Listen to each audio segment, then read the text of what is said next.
Hello, everybody, and welcome to a new podcast that I'm hopefully going to start bringing you maybe weekly or two-weekly. So this is Carnival World Talk, and this come from an idea that I've had for a while, but Sophie kind of kicked me into gear when she brought up a couple of memories that I'd never heard about, and I thought more people need to start hearing about those memories that we don't know.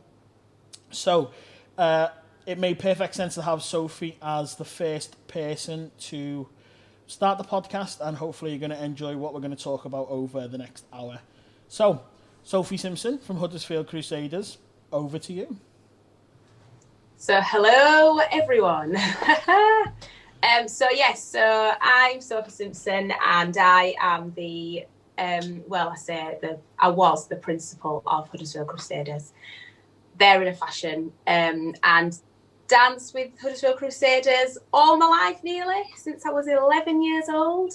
So it's been like a full-on part of my life, I would say. And dancing-wise, I started dancing from a very young age. I got into dancing when I was like 3 years old, I think. So young spring chicken at dancing. I did ballet, tap, all the usuals, like the usual stuff that a dancer would do. Yeah. And then how I got into majorettes was I left the dance school when I was 11 because we got different teachers, and I didn't really like the teachers. And I think sometimes with dancing, if you don't get on with your teacher, then it affects you.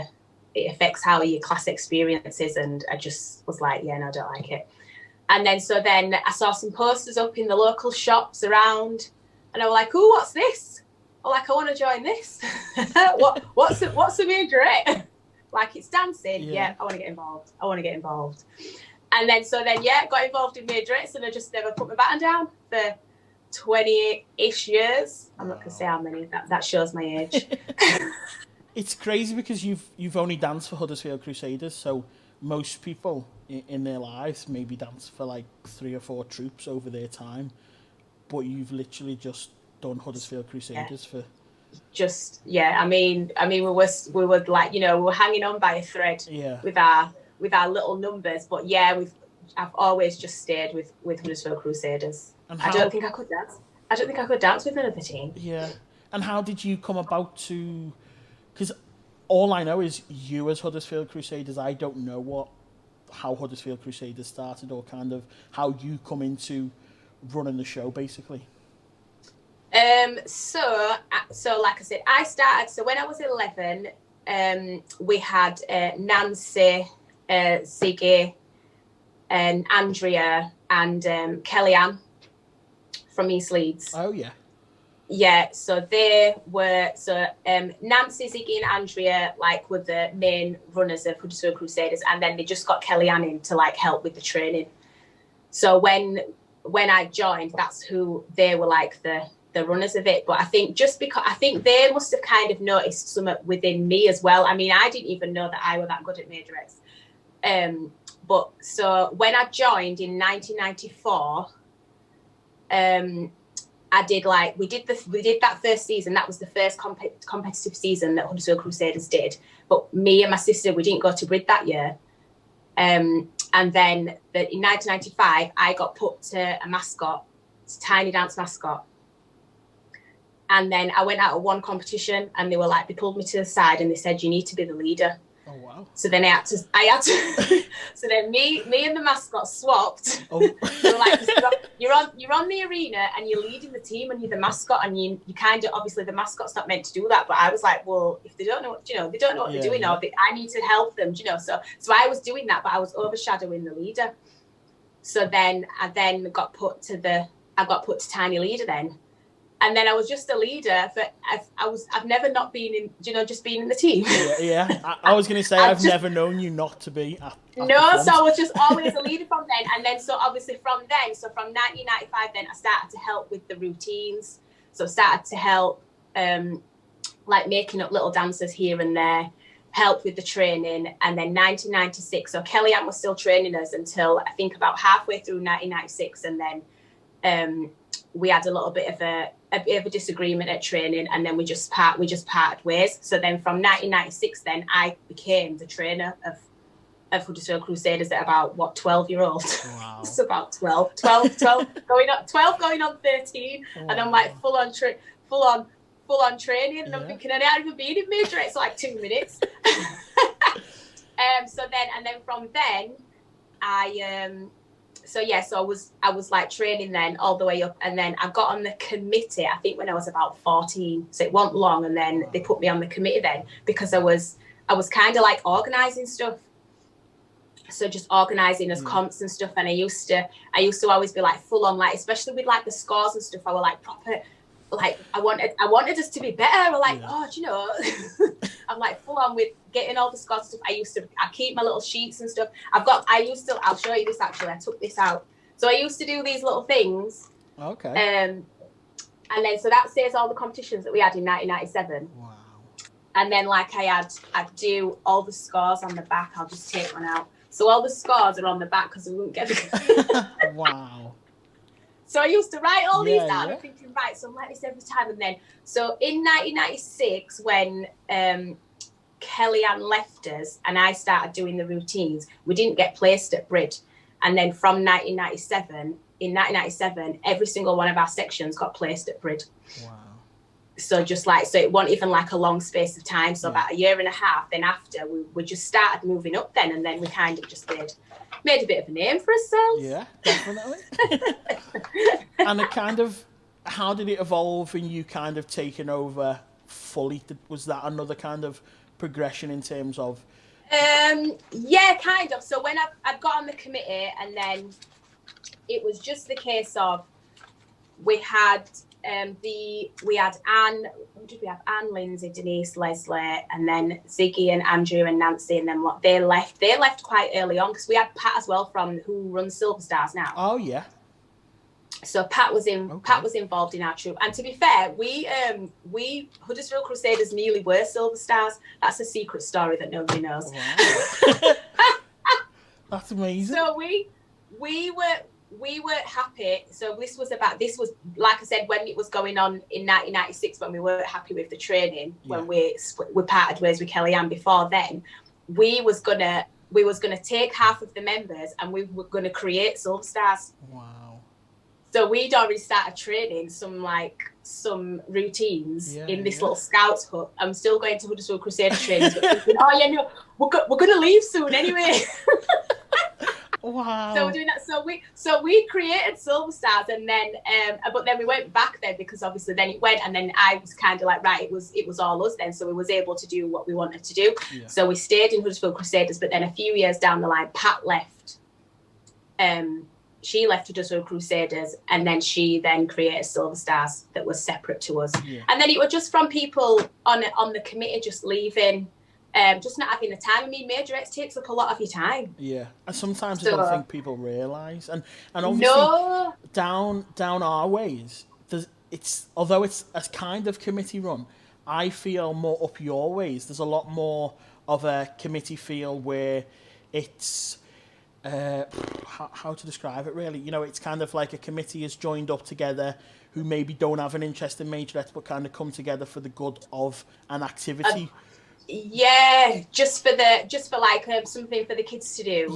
Just like getting involved, sort of like community volunteer, isn't it? Yeah. So whereas like down well in the north, I would say more so like northwest in terms of our end, a lot of the committee is like the principal is the trainer and she's like the secretary and the treasurer and everything else that rolls into one. Where when I speak to troops from your neck of the woods, it's totally different. So I think as well, people don't realise. I think sometimes what annoys me about people just starting a majorette troop is some people think like, oh yeah, I'm going to start a troop and that's it, buzzing.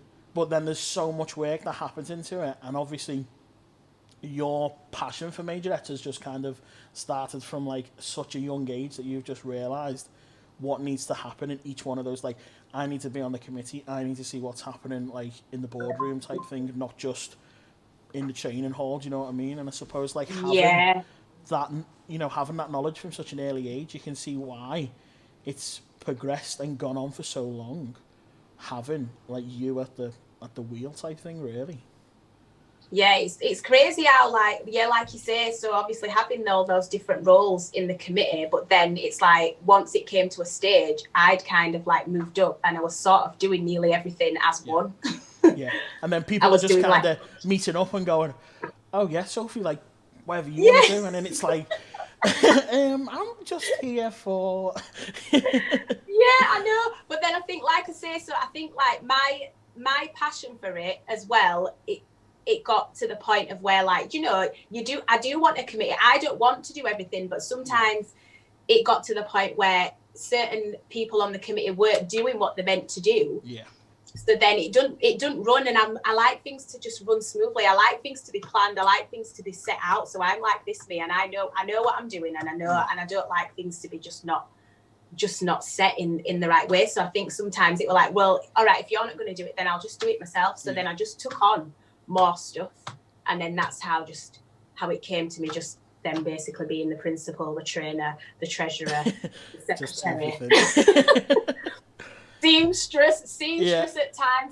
The amount of uniforms I've had to like remake, I'm like, oh my gosh. Jeez. I don't think people realise majorettes it does take over your life, because I know from like my mum being a part of a troop, it's like everyone's got that room in the house that's like full of uniforms, and then the sewing machine comes out, and everything kind of like is timed right to certain aspects of the year, and you're just like, ugh.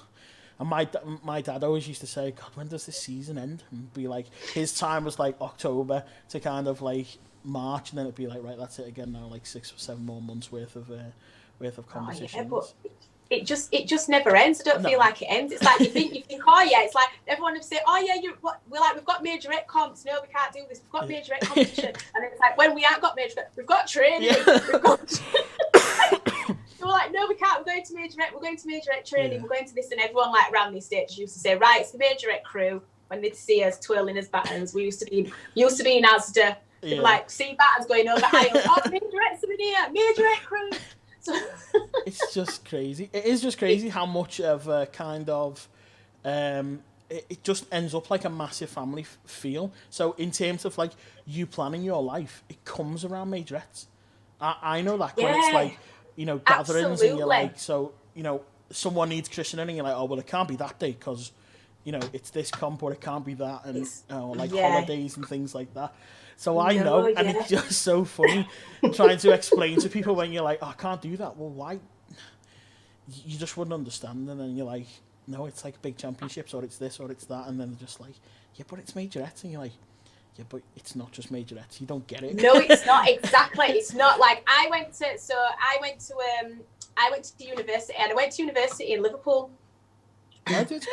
So yeah, so I lived in Liverpool for 3 years.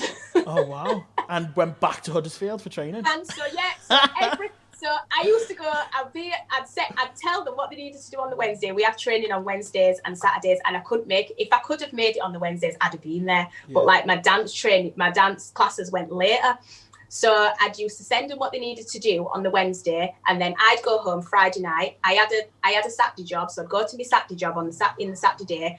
Then I'd go to majorette training, make sure they were polished up. Then we'd go to competition on the Sunday. Then I'd drive home back to Liverpool on a Sunday night, and I did that for 3 years. Commitment or what? That is unbelievable commitment. Wow. I was like, and then at like shows, if we had shows or anything, I'd be there full on. We used to do like galas and like just like light switch ons and stuff in town. So they were like late at night. So I'm in Huddersfield and I'm thinking, right, I'm going to be late. I'm going to be like driving back. So I'm like driving down motorway at 1-2 o'clock in the morning back to Liverpool. But it's like, it's majorettes. I've got to be there. Yeah. Do you know what I mean? You do whatever it's like, takes.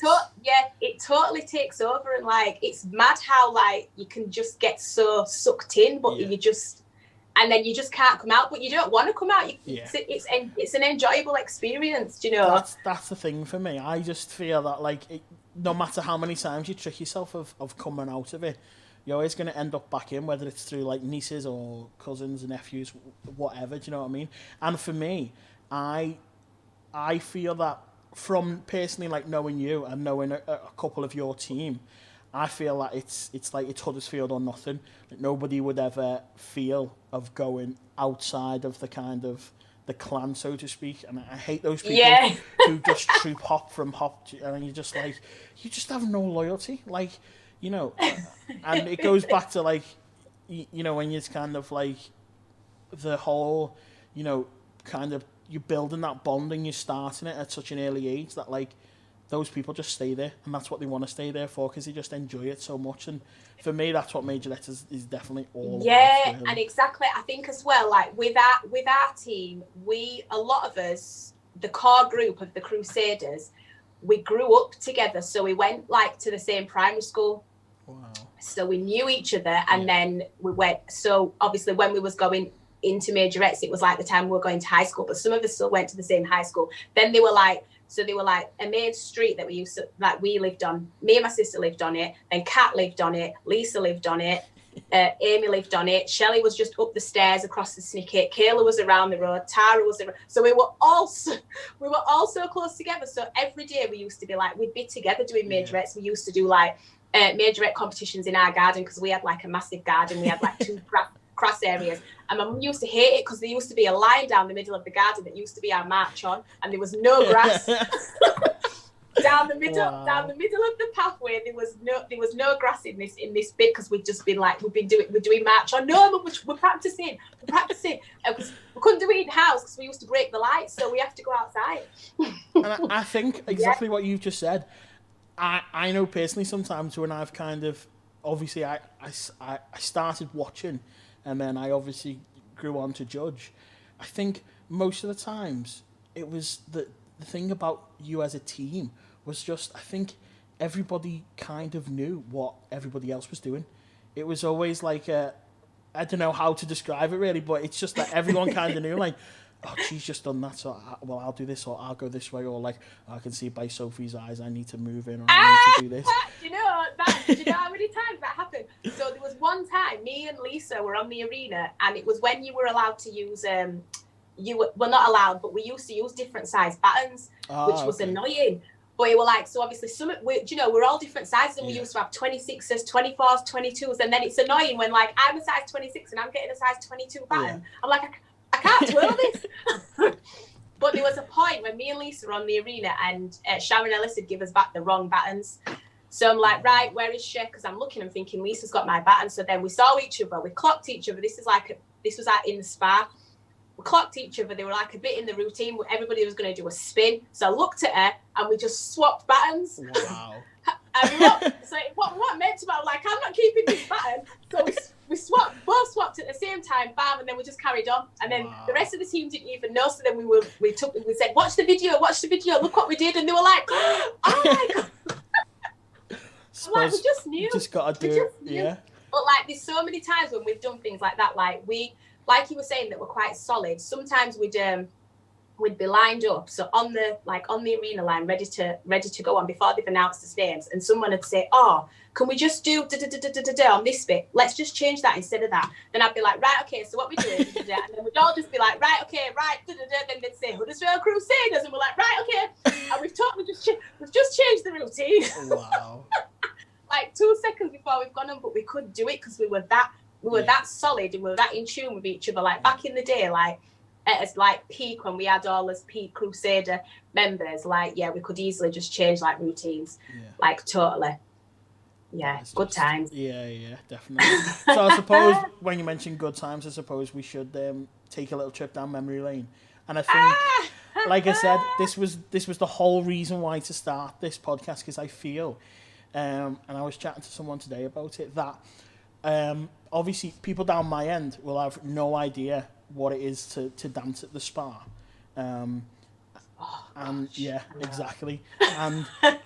And obviously, most of the people down here will only know of like Pontins as an end of season, or for some people, their biggest comp might just be that. So they would never have seen some of the kind of, venues that you've been able to dance at. So in terms of that, this is why I feel that like we need to kind of come together more so, excuse me, and talk about like these great kind of like times where you think that really happened. Like I say, when I read that story the other day, when you read our the dance trail story, I was just like, wow. And I was just like, but that's what happens all the time. People kind of, unless you sit there and watch everybody, you've got no reason to pass comments and go like, oh, that was it. Do you know what I mean? And then you think, and obviously you know yourself, like you've kind of had an awful dance, and then you get policed and you're like, oh my God, what the hell happened there? So I suppose like listening to that story just kind of like triggered it. And I was just like, I need to hear more. more of our little stories. I mean, I'll have to tell that story though as well, won't I? Definitely. Because I think so. I think it's probably best to kind of tell that like, story. I feel like, but like, yeah, I should definitely tell that story because like I did have it on my list. I mean, I've got like loads on this list here. Wow. But that was, I'd say, one of the ones when we do pick our moments, like top 5. It's always in the top 5 moments. So I'm gonna say I'll tell you. So we had so we're at Universal Championships in 2002, and we danced last. We danced last in senior dance, so we've gone out last. And Lisa has not gone, so she's our leader, and she's gone past the middle. So in the spa, I mean, if you don't know the spa building, it's got pillars, so you know where the centre pillar is. I mean, everybody knows where the centre pillar is in the spa. Like you just can't. But for some strange reason, in 2002, it's not even like we've not danced in the spa before. She was the leader before, and we've been in majorettes for how long? But this particular year, she went past the middle. I was like, oh my god. So I'd seen she's gone past the middle. I'm still in the line now, so I'm thinking we went across we used to have an entry line at the spa then, and used to be behind this line, but we all stayed at the bottom line. So I'm thinking, she's gone past the middle, I'm in this line, and I'm thinking, why has she not turned up? So then she's turned up at the next pillar, so the whole of the troop's gone past the middle, and then we're not in the centre of the arena. So then I'm just panicking now, thinking, oh no, what's going to happen? So you could put your baton down on the floor then. So she's placed her baton down. She's come on with her 2 batons, and she's put her baton down on this pillar past the middle. So everybody's kind of thinking, all right, well, that's the middle. So they're going off that middle. And I'm like, no, this is not the middle. So then anytime that I went to the front, I'm trying to move the team back to the middle of the arena. A couple of times they did come, but then half of the time they didn't. And then it made me look like a fool on the arena, because then I'm trying to get them in the middle, but then the spacings were going out because I'm thinking this way, but then everyone's going that way. And I'm like, oh no. I was absolutely mortified.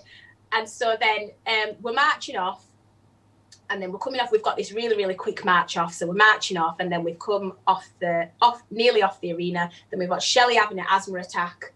So Shelley's dropped out of the line. We've just come over the line. She's dropped out of the line. She's having an asthma attack. And then Lisa's given the signal for us to end. She started crying because she knows she did it wrong. Seeing my face, I'm just like, what just happened? Wow. What actually just happened? And then so we danced then. So we're all in hysterics, not watching what's going on the stage. So obviously that's when you see all the judges congregating on the stage with the scorecards. You see an extra judge coming up. I'm thinking, oh my God, it's Derek. What's Derek doing up there? Because he wanted judging first. So all the other judges were on. And then he was the extra judge for senior dance. And I'm like, oh no. So then Doreen comes on. She's like, well, there is a dance off. And we're like, oh. So but then we're thinking it's not going to be us because we. Was this back when, was it just a dance off for first place back then, or was it still a dance off for any place? So it was just a dance off for a place. So then I'm thinking, well, to be fair, I'm like, oh, there's a dance off, but then kind of just didn't think about it, because I thought we'd had the worst dance. Do you know, we'd had a good season season of senior dance. We'd not had a bad year, but we didn't hardly have no baton drops. So this kind of obviously worked in our favour. So we'd been on the arena. I think we had like 2 or 3 baton drops. I didn't even realise, because I was so stressed out about the one in the middle. I didn't even know we didn't even have no baton drops. So we didn't know until we obviously until it was presentation and we saw the scorecard, because we didn't even realise. So then they've said now there's a dance off, and then they've said our name. And I'm like, what? We've so that means we've got a place. So it's not, we didn't know it was for first. We just was like, we've got a place. So obviously we're either dancing for fourth. So we're thinking there's nowhere near we've won. Do you know what I mean? So we're thinking maybe it's like for fifth and fourth.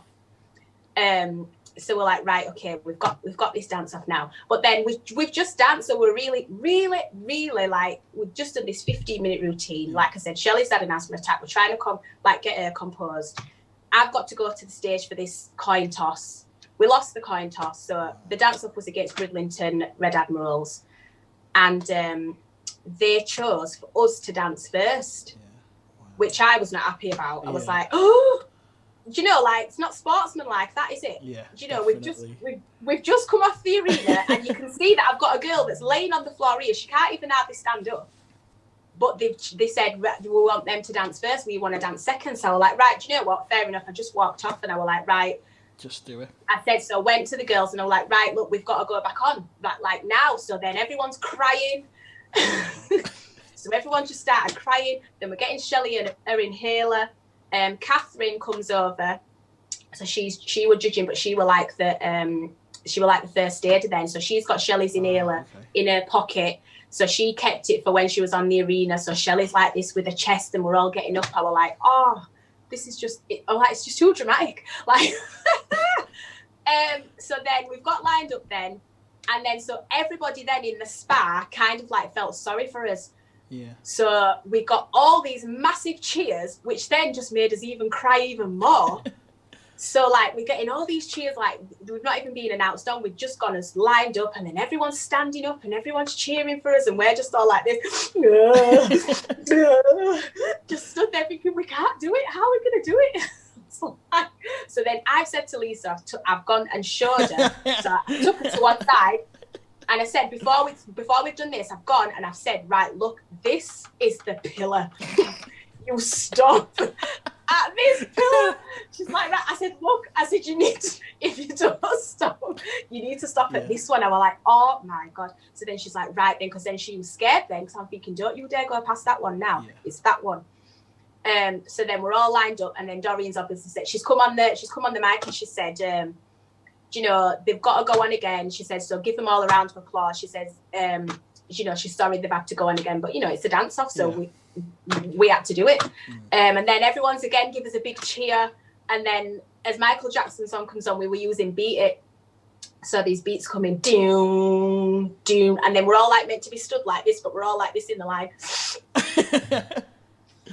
Thinking, just before we get over the line, like, we just couldn't stop crying. It was nightmare. But then we did the dance then. It was a fab dance, but like I said, we didn't think it was for first place. Then presentations come, and it's going like, it goes fourth place, and we're like, so it won't for fourth, because they say if it's whatever place it's for, they'll say for these two placings there is a dance off.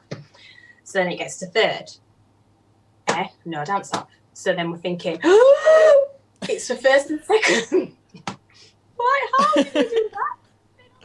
It gets to second place and they don't say our name, so we just was crying again, absolutely bawling our eyes out.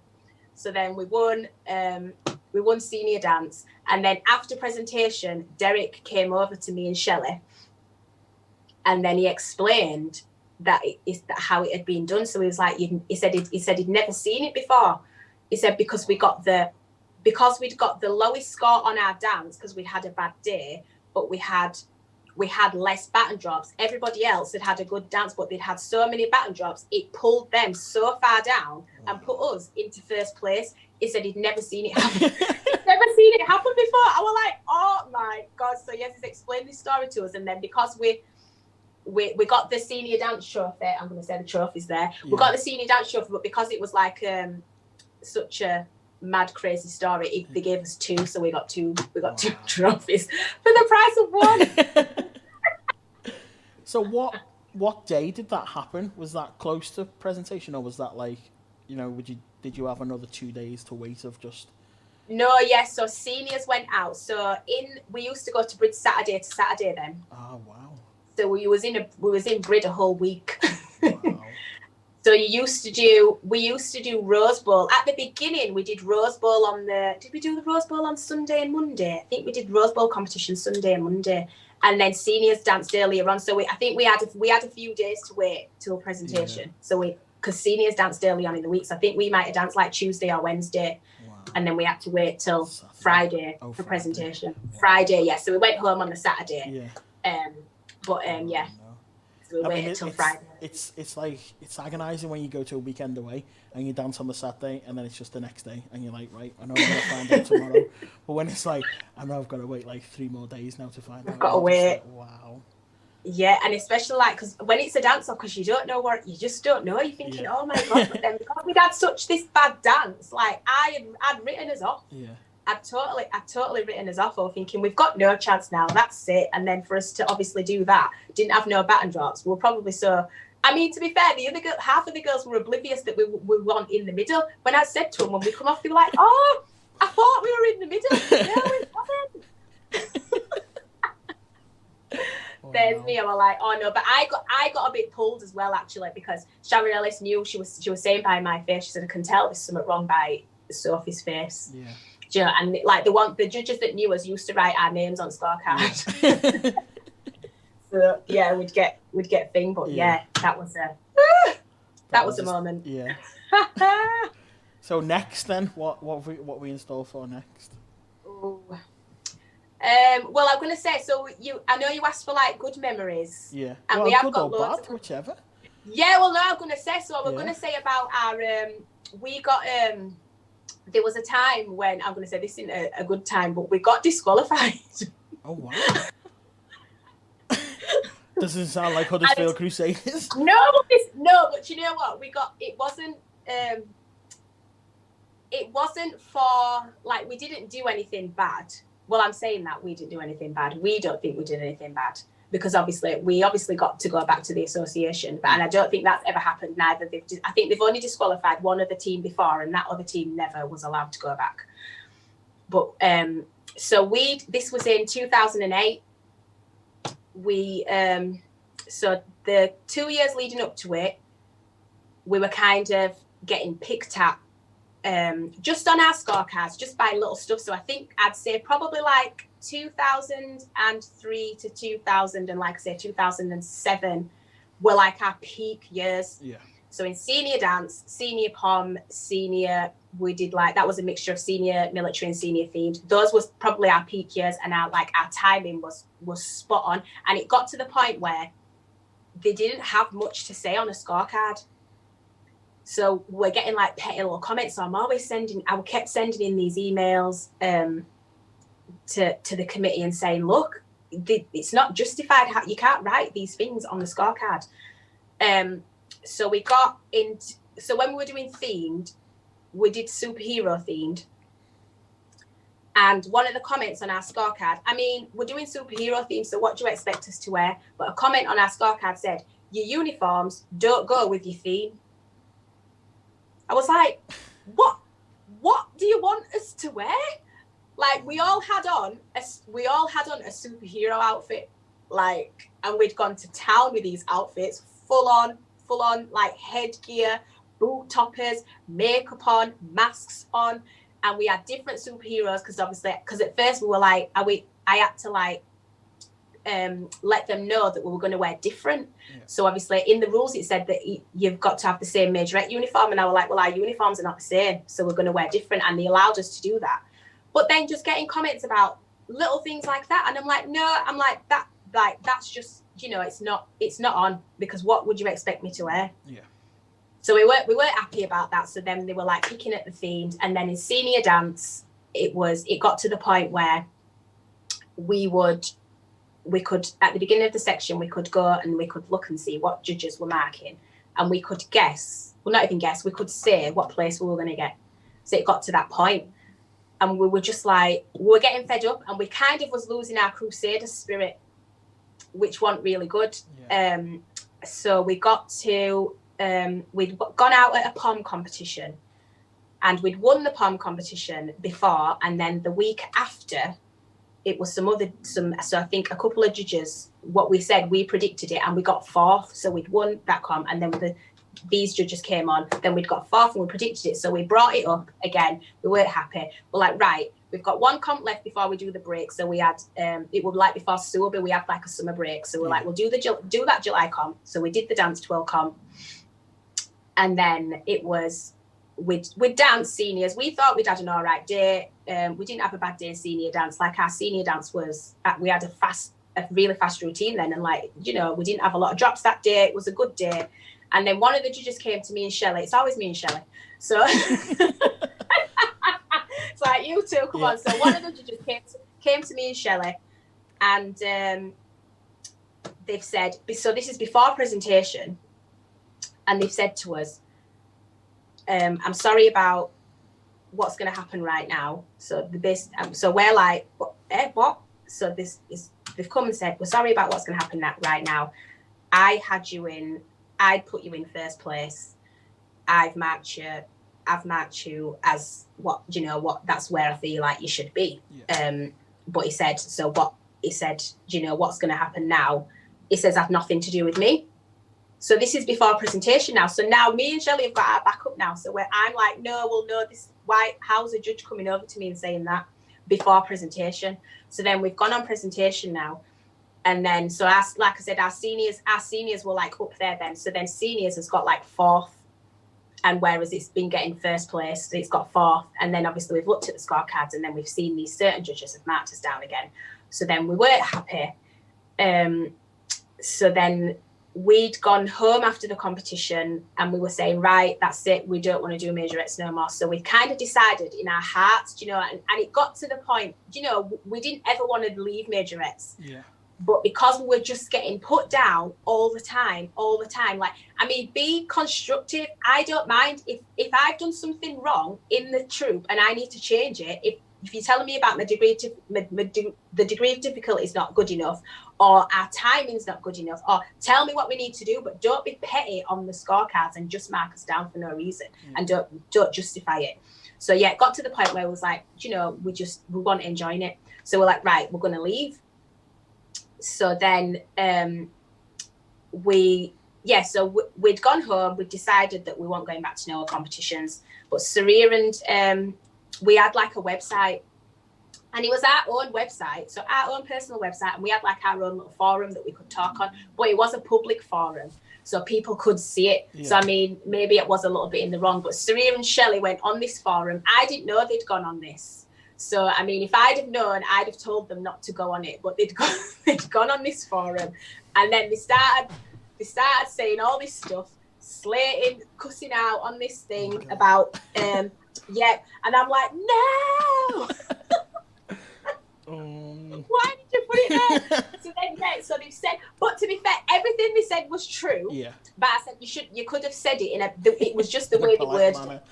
Yeah, I just said, because I said I don't disagree with what you've said. I just disagree with how you've said it and where you've put it. Because I could have just said that. I could have said that to the committee. I could have just told them. But because they've written it on this site now, and then a couple of days later, then Sharon Ellis sent me an email saying that Huddersfield Crusaders have been disqualified from the YCA, so we're not allowed to dance anymore. So then I spoke to her and I said, look, I understand that you've got to do that. I said, but we'd already left in our hearts anyway. So we weren't going to come back anyway. So then after that, so the end of the year, then we went to Brid. We asked her if we could come to Brid and watch. So we said we wanted to go to Brid because I'm sure it was like an anniversary year. I feel like it might have been like the YCA's. Maybe. Yeah, it was some anniversary year. Yeah, I think it was about anniversary. I feel like I went to this. When we didn't dance. Yeah. I have a. Oh well, yeah. I'm gonna say so. Yeah, and I think it was when it was the first year back in the spa. So after we'd been away from the spa because we'd been at Leisure World for a couple of years. And it was the first year back at the spa. So everybody was obviously, you know, you get that. We walked into the spa and we were all like nearly crying because it's like, oh, you're at the spa and we want dancing. So then we were like, so we'd gone for the weekend. We'd gone to watch. Yeah. And then it was,